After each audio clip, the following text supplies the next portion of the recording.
নমস্কার বন্ধুরা, মিলির পরিবারে স্বাগতম জানাই। আজকে আবার একটা সহজ এবং ভীষণ মজার একটা রেসিপি আপনাদের কাছে নিয়ে আমি হাজির হয়েছি। আর সেটা হচ্ছে কচুরলতি দিয়ে চিংড়ির রেসিপি। এই রান্নাটা অনেকেই করে, তবে একটু ভিন্নভাবে এই রান্নাটা আমি করব, দেখবেন খেতে দারুণ লাগবে। চলুন তবে শুরু করা যাক। এই যে রান্না করার জন্য কচুরলতি রান্না করার জন্য কচুরলতি মেন, তারপরে চিংড়ি মাছ নিয়ে নিয়েছি।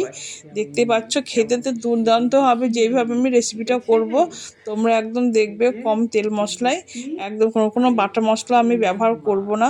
তোমরা দেখবে দারুণ লাগবে খেতে। আর সেই রান্নাটা রেসিপিটা তোমাদের সামনে করব, সেইভাবে করে দেখবে। এই যে কচুরলতিটা দেখতে পাচ্ছ, কেটে নিয়েছি, পরিষ্কার করে ধুয়ে নিয়েছি। আর চিংড়ি মাছটা রেখে দিয়েছি।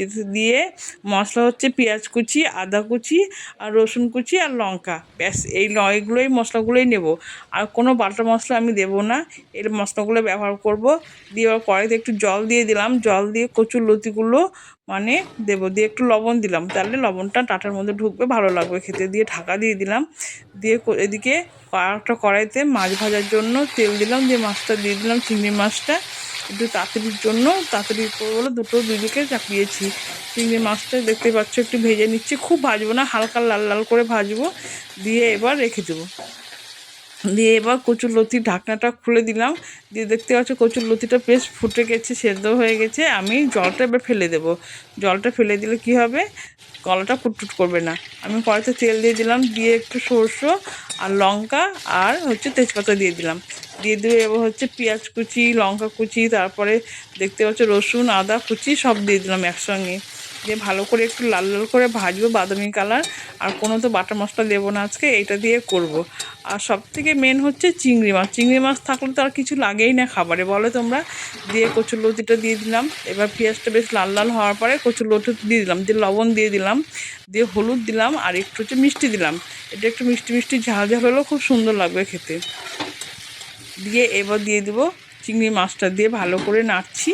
দেখতে পাচ্ছ ভালো করে কষতে, আর যত জিনিসটা কষা যাবে তত ভালো হবে। আমি জল দিয়ে একটু ফুটিয়ে নিয়েছিলাম, দেখতে পাচ্ছ হয়ে এসছে।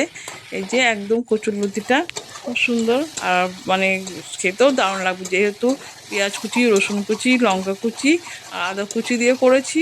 এগুলো থাকলে তো টেস্ট লাগবে। আর তারপর চিংড়ি মাছ দেখতে পাচ্ছ, রান্নাটা তো কালারটা তো খুব সুন্দর হয়েছে।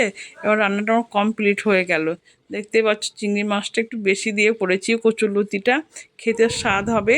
দিয়ে আমার রেসিপিটা এখানেই হয়ে গেল। তোমরা একবার পারলে ট্রাই করে দেখবে, ভালো লাগলে লাইক কমেন্ট শেয়ার করবে। আর আমি একটু খেয়ে দেখি, উফ না দারুণ হয়েছে খেতে। তো আমার ভিডিওটা এখানে শেষ করলাম বন্ধুরা, টাটা।